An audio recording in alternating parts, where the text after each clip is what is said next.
I stand before you with a profound sense of duty, obligation, and determination to the development of our state across River. As I present the 2026 fiscal estimates, this is my third appearance before you for this purpose, the cycle of my administration. For us as a government, we see the annual presentation of the appropriation bill beyond an administrative review.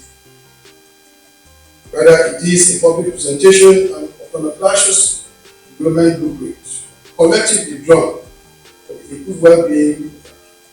The Speaker, the 2025 State Budget Christian, the budget of sustainable growth and inclusiveness, had an initial envelope of 538 billion.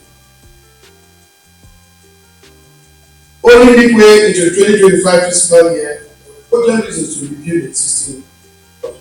Hence, then the 2025 fiscal year had a supplementary budget of 104 billion,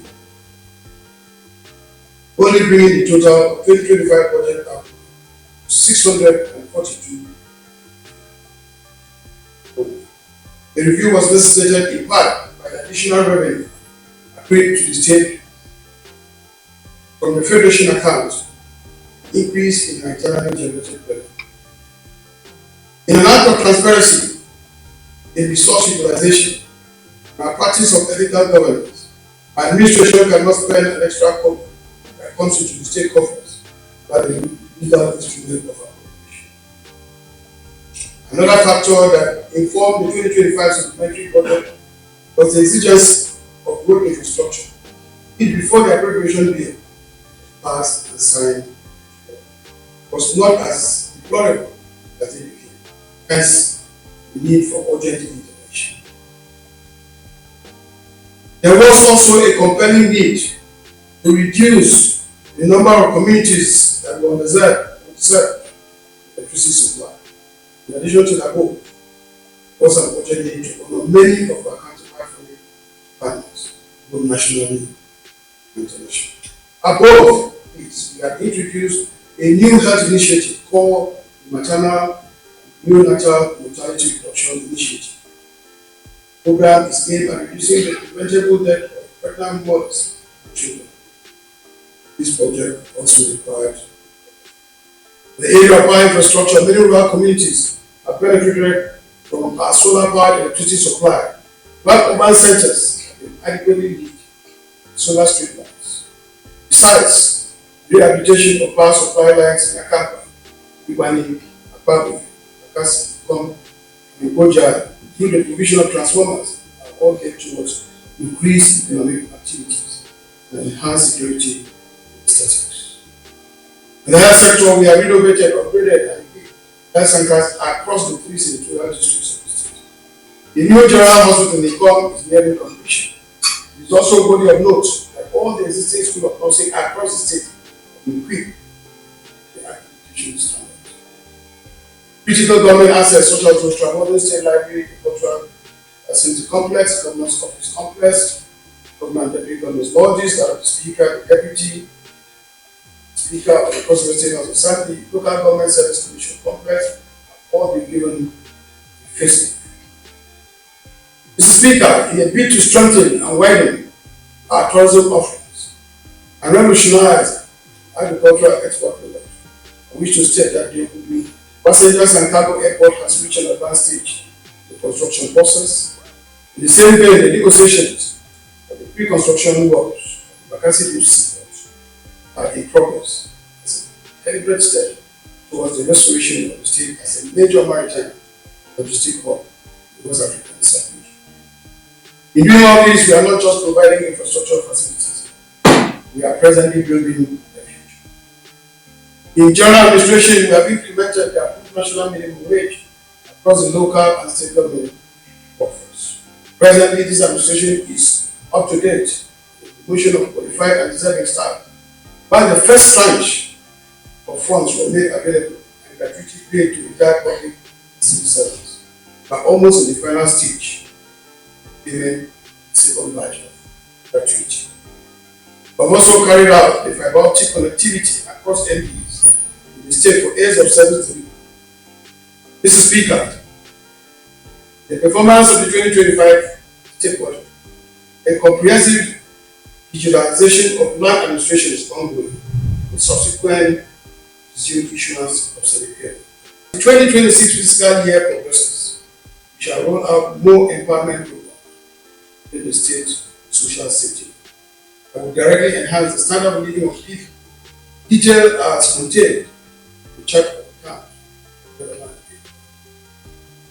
2026 budget estimates and sectoral allocation, Mr. Speaker, in the bid to consolidate the milestones achieved in 2025 fiscal year, that propose a total budget size of 780 billion 590 naira, 590 million 204,746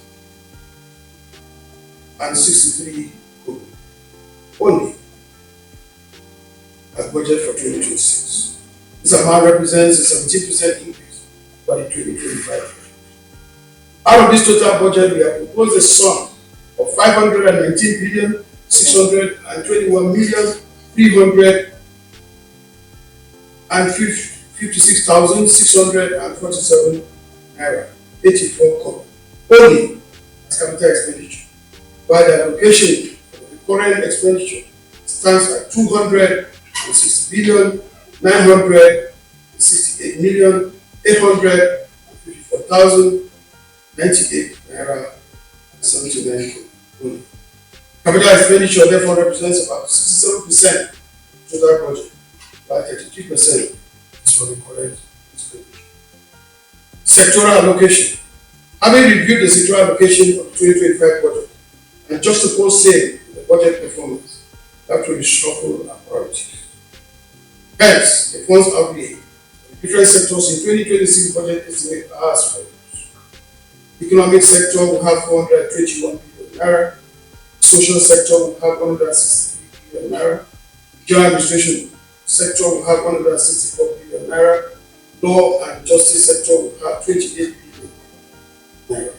Speaker, permit me therefore to present to you for further deliberations and subsequent passage into law 2026 Cross River State Appropriation Bill, listing once more the budget of inclusive growth. I so present. Thank you and God bless the good people of Cross River State. I appreciate all of you for coming out for this budget presentation. Senator Washington. Thank you so much, Your Excellency. You may lay your budget.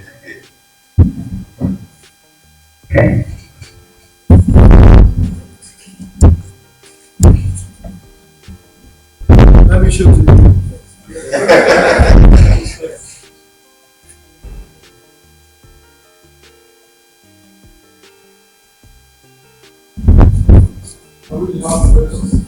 Thank you, Excellency. Of the social investment that we are going to, which is going to touch every aspect of our state, and the principle of inclusivity, which was actually applied as a people's government. So we decided that this budget must be titled Inclusive Growth, because definitely everybody is going to be young and old, whether you're an infant, whether you're an adult, Gen Z generation, which everybody is going to add some notches under this budget. So your expectations? Well, my expectations are normal. We normally achieve our budget, so I know that this will deliver to customers. If you check on the budgets that I've put through all over the years, we always do overdose. Definitely, we perform beyond what was the expectations, and this has been done so. You can find this from some other international consultants that even out of Nigeria, they will tell you that the Cross River State is prudent, accountable, and they've completely done above it.